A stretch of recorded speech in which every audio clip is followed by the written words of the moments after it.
Bienvenue. On est une fois de plus ravis de vous retrouver avec l'UNADEV. C'est la pause café, la fameuse pause café qui a été imaginée pendant le confinement. Ce plaisir quand même de rencontrer des gens en France ou même partout dans le monde qui vont nous parler de leur vie, de leur parcours. Pause café aujourd'hui, on a rendez-vous avec Sébastien Joachim. Bonjour Sébastien. Bonjour à tous, bonjour Benjamin.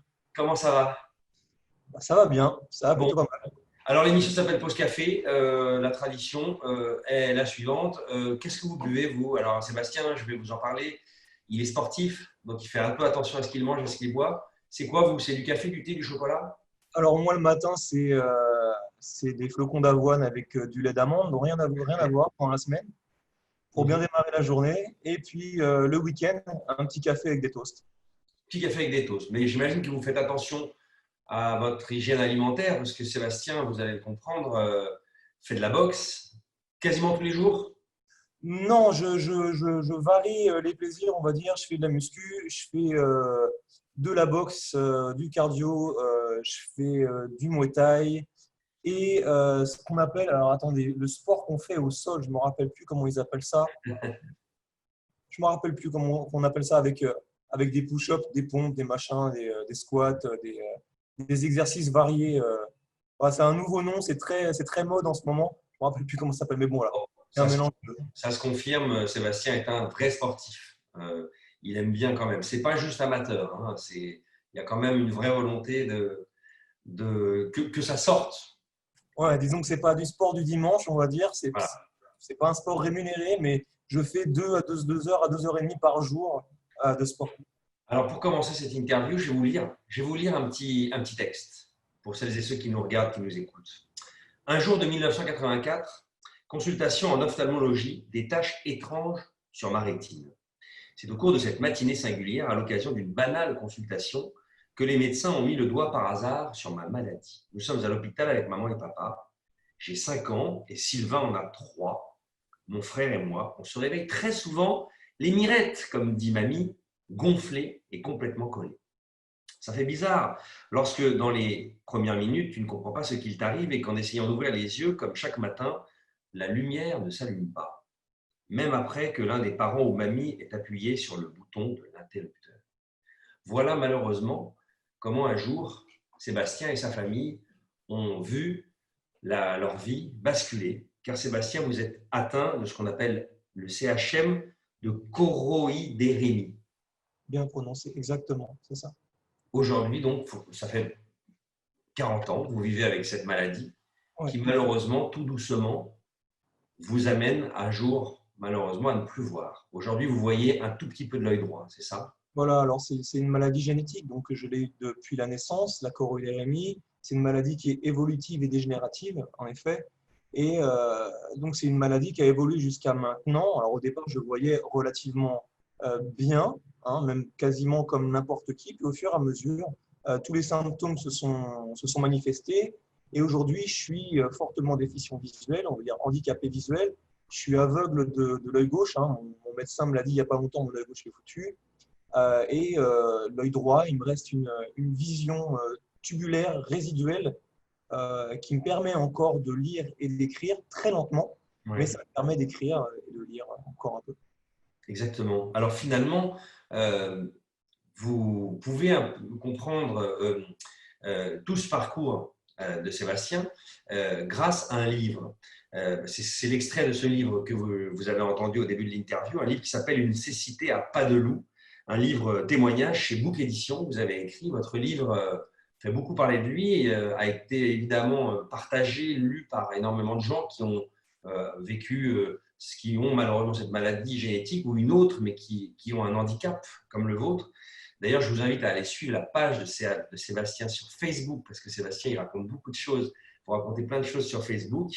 Sébastien Joachim, votre page raconte tout ça, tout ce combat. Et finalement, cette terrible nouvelle a fait que vous êtes le Sébastien, l'adulte d'aujourd'hui, notamment grâce au sport. Le sport, pour vous, c'est faire sortir cette colère quand vous vous êtes rendu compte que malheureusement, vous perdiez la vue. Oui, parce que en fait, perdre la vue, devenir handicapé, et puis tous les accidents de la vie, c'est une énorme frustration finalement parce que on a l'habitude de voir ou de se servir d'un membre et puis tout d'un coup, ça disparaît. Et on est obligé de faire le deuil de cette disparition, mais il y a toujours ce manque et cette frustration. Ouais. Et ça engendre de la colère. Ça engendre de la colère parce que c'est injuste que ça nous tombe dessus. Alors voilà, on est beaucoup, on est des millions et des millions à être handicapés. On est, je crois, presque 2 millions de personnes déficientes visuelles en France. Et effectivement, quand on perd la vue, on éprouve de la colère et cette colère, elle nous bouffe de l'intérieur, elle nous mange de l'intérieur. Et moi, j'ai eu besoin justement pour retrouver un équilibre, d'expulser cette colère et de faire en sorte de trouver un nouvel équilibre mental en gaspillant cette énergie négative et en faisant quelque chose de constructif à travers le sport et toutes les activités, toutes les passions que je développe depuis petit, quoi. Exactement. De la boxe, hein, notamment. Beaucoup de boxe.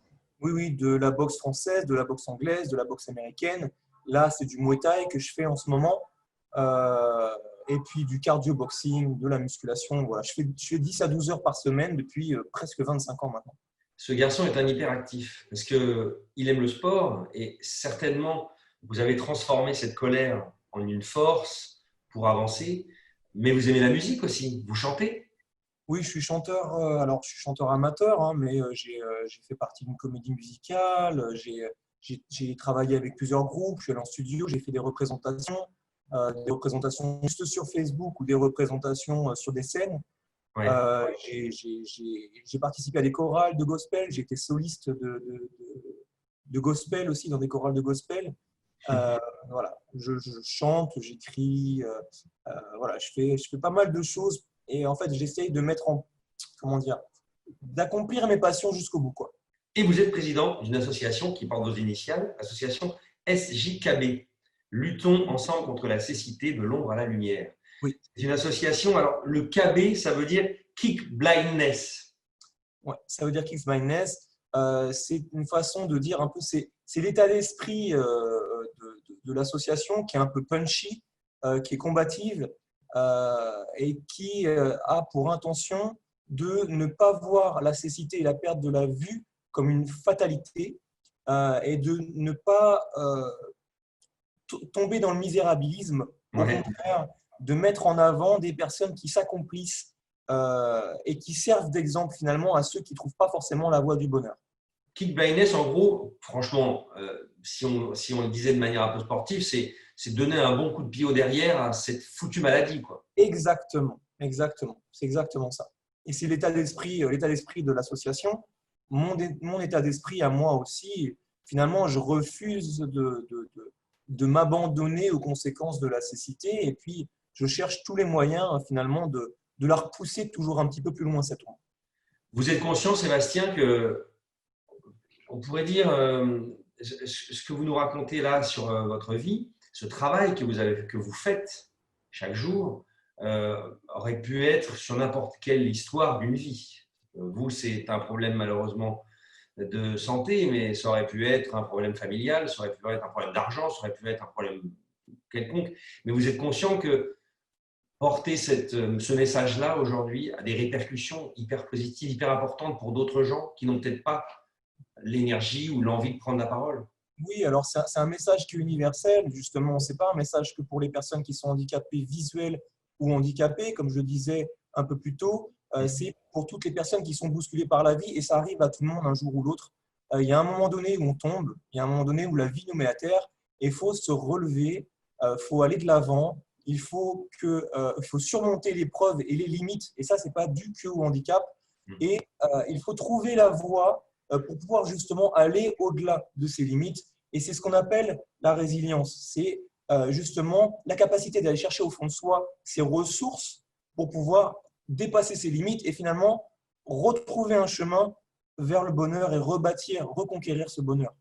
C'est très bien, c'est un beau message. On est aussi connecté, Sébastien, avec des membres de l'UNADEF qui nous écoutent, qui réagissent. Séverine nous demande comment est-ce que vous avez connu l'UNADEF et est-ce que vous pensez que l'UNADEF a des missions, a des valeurs, les valeurs qu'elle véhicule, est-ce qu'elles ont des similitudes avec le message que vous venez de porter là à l'instant, par exemple?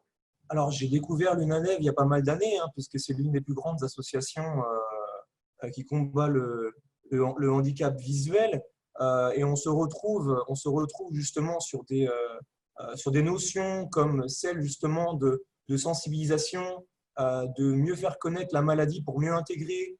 On se retrouve sur tout ce qui est accessibilité, tout ce qui est intégration, et puis forcément la lutte pour les personnes handicapées visuelles. J'ai connu l'UNADEV il y a pas mal d'années, je ne sais pas quand exactement, et on se retrouve justement sur un projet dont on va certainement parler tout à l'heure, qui a pour but de réinclure les futurs parents déficients visuels Oui. non-voyants. C'est le projet du professeur Jean-Marc Levaillant et du professeur Romain Nicot, l'échographie 3D Un haptique. projet extraordinaire, extraordinaire, exactement. L'UNADEV aussi, évidemment, était très présente dans la communication de cette avancée technologique où les parents non-voyants peuvent cerner, sentir le nouveau-né dans le ventre. Oui, alors voilà, en fait, c'est quand même logique. Ce qu'on comprend, c'est que l'échographie, c'est un moment important pour les parents. Et pour pouvoir voir l'enfant, il faut regarder une image. C'est le principe normal, c'est la norme, on va dire. Sauf que les personnes déficientes visuelles sont hors norme et que ce procédé est complètement inadapté. Et il y a peu de temps, le professeur Jean-Marc Levaillant, aidé par les compétences du professeur Romain Nicot, a réalisé qu'il était possible de leur donner accès à l'image du fœtus à l'intérieur du ventre de la mère grâce à l'impression 3D avec une technologie extrêmement avancée, extrêmement pointue. Ils sont capables de réaliser une statuette, la statuette du fœtus, avec une très très bonne définition, ce qui permet aux parents déficients visuels, en touchant du bout des doigts, en effleurant du bout des doigts, de se faire une image et une représentation de ce que va être leur enfant, de ce qu'est leur enfant actuellement et de ce qu'il pourra être. C'est très important pour les enfants, pour les parents, pardon, pour pouvoir comment dire, mettre en place l'identité de leur enfant, la réalité de cet enfant qui va naître dans quelques mois. C'est magnifique. Julia nous demande en direct pourquoi est-ce que vous avez décidé de vous impliquer dans cette aventure-là, technologique et médicale, pour les parents? Parce que c'est extrêmement symbolique, parce que c'est très beau en même temps, et parce que j'aimerais et on aimerait avec le professeur Levaillant que cette technologie soit disponible partout en France et pour permettre aux personnes déficientes visuelles de retrouver une normalité, pour permettre aux personnes déficientes visuelles de faire partie de la société et qu'on n'accepte pas que les personnes qui, comme moi, sont handicapées visuelles soient mises de côté parce qu'elles ont une différence. Et on se rend bien compte, excusez-moi, pardon Benjamin, on se rend bien compte à travers ce projet que finalement, quand on y pense un petit peu, quand on y réfléchit, quand on fait un effort, on est capable d'intégrer les personnes handicapées ou handicapées visuelles. Il suffit juste parfois de faire l'effort, il suffit juste parfois d'y penser, et on a des solutions comme celle-ci. Et j'espère que ça va donner beaucoup d'idées aux autres entreprises, aux autres créateurs, de penser dès la conception d'un objet ou d'un service aux personnes handicapées, aux personnes handicapées visuelles, aux personnes différentes. C'est possible. Bien sûr. Vous l'avez compris, hein. Sébastien, quand vous lisez un peu sa bio, son livre, quand vous le suivez sur les réseaux sociaux, il dit « Moi, je me lève tous les matins avec l'envie de faire bouger les choses ». On le ressent. Hein. Oui, j'ai cette énergie-là, finalement. Pardon. Non, c'est bien. Oui, non, On le ressent dans ce projet-là. Vous avez envie de faire bouger les choses. Voilà. oui, non, Pour tous les sujets. Comment dire, c'est justement cette frustration dont je parlais, cette colère que j'ai réussi, avec du travail, 40 années, à réorienter justement. J'ai une nouvelle cible en fait, et toutes les injustices pour lesquelles je peux combattre et ajouter une petite pierre, toutes ces injustices-là, j'essaye soit de les dénoncer, soit de trouver des partenaires qui peuvent y faire quelque chose, ou voilà, avec très peu d'outils finalement, mais beaucoup de volonté, beaucoup d'énergie, beaucoup d'envie. On voit Laetitia qui nous dit « On sent que Sébastien est investi ». Et c'est vrai qu'on le ressent. Oui. Un petit mot sur la Martinique. Parlez-moi de la Martinique, vous qui aimez les voyages. Alors, la Martinique, c'est un peu particulier. Effectivement, j'aime les voyages. C'est ma copine qui m'a fait goûter au voyage parce qu'avant, j'étais un petit peu casanier. Mais la Martinique, c'est un peu spécial parce que mon père est martiniquais, je suis Ouais. métis martiniquais. Et pour moi, la Martinique, c'est une partie de mes racines et finalement une grosse partie de mes racines parce que je n'ai pas de famille du côté de ma mère qui est métropolitaine. J'ai que de la famille du côté de mon père qui sont antillais.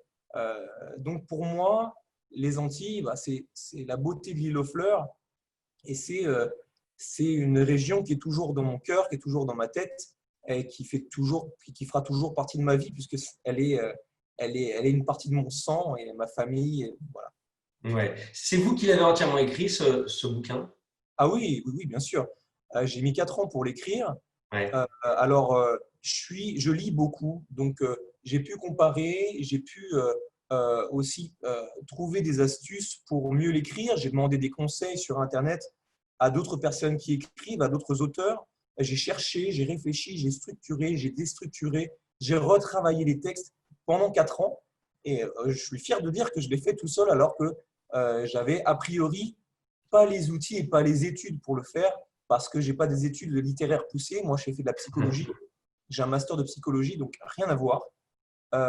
Mais finalement, en y travaillant et en y mettant beaucoup de volonté, bah, on va arriver à faire quelque chose. Et c'est très beau parce qu'on ressent en effet dans ce livre les odeurs, les couleurs que vous décrivez. Vous Ouais, parlez aussi d'amour parce que là, vous parliez de votre copine. ouais. Eh bien, elle existe vraiment. Vous l'intégrez aussi dans votre vie, dans votre parcours. Et Ah, ça, c'est vraiment intéressant. Et on arrive déjà au bout de l'interview parce que le temps passe très vite. On pourrait se parler en 1 heure.